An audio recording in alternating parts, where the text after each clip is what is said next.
Hello friends, आज हम पढ़ने वाले हैं ओरिजिन ऑफ एटम्स। एटम्स की उत्पत्ति क्या है भाई, एटम्स आए कहाँ से, इनके बारे में हमें पता कैसे चला that there is some very small unit of a matter that is known as atom. तो भाई इसकी कहानी शुरुआत कहाँ से हुई, इसके बारे में ये चर्चा में कैसे आया। तो बात करते हैं 1897 की। 1897 फिज़िक्स का वो दौर था जब बहुत सारे एक्सपेरिमेंट परफॉर्म किए जा रहे थे। तो उस समय ना गैसेस के ऊपर बहुत सारे एक्सपेरिमेंट्स हो रहे थे। गैसेस को जो है इलेक्ट्रिक डिस्चार्ज के थ्रू स्टडी किया जा रहा था, राइट।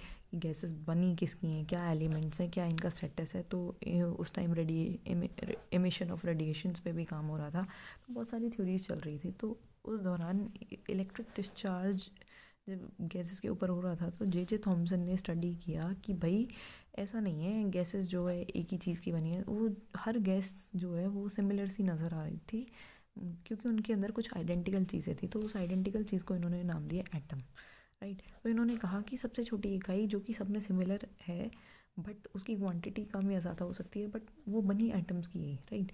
तो उन्होंने एटम्स के बारे में और क्या कहा, इन्होंने कहा कि सारे एटम्स जो हैं वो नेगेटिवली चार्ज होते हैं, मतलब they have negatively charge species inside them. उनके अंदर नेगेटिवली चार्ज स्पीशीज होते हैं, ठीक है। पहली चीज़ तो ये गई। और जो कि हर एक के अंदर होते हैं, हर एक के अंदर same type of negative charge होते हैं, ठीक है।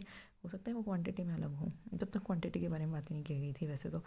और इन्होंने कहा था जो एटम है वो एज अ होल क्या होगा, न्यूट्रल होगा, ओके। पहले तो इन्होंने कह दिया कि एटम के अंदर नेगेटिवली चार्ज स्पीशीज है, दूसरा इन्होंने कह दिया कि वो न्यूट्रल होगा। तो भाई ये तो बात कुछ हजम नहीं हुई। तो इन पे क्वेश्चन किया गया कि भाई नेगेटिव चार्ज है तो उसको तो न्यूट्रल होने के लिए कुछ एंटी पार्टिकल चाहिए होगा।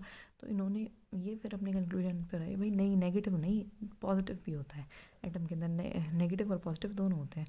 तो बात हुई नेगेटिव पॉजिटिव दोनों होते हैं, तो दोनों का अरेंजमेंट क्या है एटम के अंदर, दोनों किस तरह से रखे गए हैं नेगेटिव और मतलब सारी बात आई कि स्ट्रक्चर क्या है एटम का, हमें ये बताओ। हमें और बाकी कहानी से कुछ नहीं लेना, स्ट्रक्चर क्या है। अगर एटम नाम की कोई चीज़ होती है तो फिर फंस गए, जे थॉमसन फंस गए।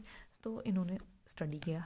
1898 में इन्होंने एक बहुत बड़ा काम कर दिया, राइट। ये इतना बड़ा काम था कि आधी मिस्ट्री ये सॉल्व कर चुके थे, राइट। तो इन्होंने अपना फर्स्ट मॉडल दिया। फर्स्ट मॉडल में ये कहते हैं कि भाई जो एटम है ना उसके अंदर नेगेटिव भी है, उसके अंदर पॉजिटिव भी है। और अब इन्होंने इस बात को भी काउंटर अटैक किया कि भाई नेगेटिव और पॉजिटिव कैसे हैं। जो नेगेटिव चार्ज है ना वो तो जी यूनिफॉर्मली डिस्ट्रीब्यूटेड है, इन्होंने कह दिया। लेकिन जो पॉजिटिव है ना वो एम्बेडेड है with in the atom. Embedded का मतलब समझेंगे, धसा हुआ है कहीं ना कहीं एटम के अंदर। तो इस एक्सपेरिमेंट को इन्होंने बोला प्लम पुडिंग एक्सपेरिमेंट। क्यों? क्योंकि ये एक पुडिंग की तरह लग रहा था, एक केक की तरह लग रहा था कि भाई केक में जैसे चेरी अंदर घुसी हुई होती है ना, तो वैसी पुडिंग की तरह है ये, राइट। और दूसरा इन्होंने कंपेयर किया है इसको किसके साथ, वाटरमेलन के साथ। वाटरमेलन कैसा होता है, वाटरमेलन में एक रेडिश पार्ट होता है, तो रेडिश पार्ट तो पूरे में ही होता है। उस रेडिश पार्ट को इन्होंने बोला uniform distribution of negative charge. और जो इसके अंदर काले काले बीज होते हैं ना भाई, इसको इन्होंने बोल दिया ये पॉजिटिव चार्ज है, ये धंसा हुआ है उसके अंदर, ठीक है। तो इस तरह से इन्होंने एटम को डिफाइन किया। लेकिन क्योंकि हमें पता है आज एटम क्या है, तो कहीं ना कहीं इनकी थ्योरी बहुत सारी चीज़ों को एक्सप्लेन करने में फेल हुई। तो उसके बाद नई कहानी आई 1911 में। ये क्रांतिकारी समय था फिज़िक्स के लिए क्योंकि इसने तो सभी सॉल्व कर दिया। अब आए थे रदरफोर्ड, ओके। रदरफोर्ड मॉडल था। और रदरफोर्ड थे कौन, ये इन्हीं के ही एक रिसर्च फेलो थे जे थॉमसन सर के।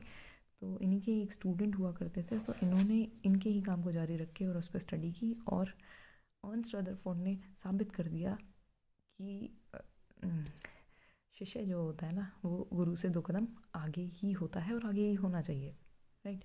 तभी गुरु की शिक्षा जो है फलीभूत होती है। तो रदरफोर्ड के बारे में बात करेंगे अपनी नेक्स्ट वीडियो में। Thank you, thanks for watching.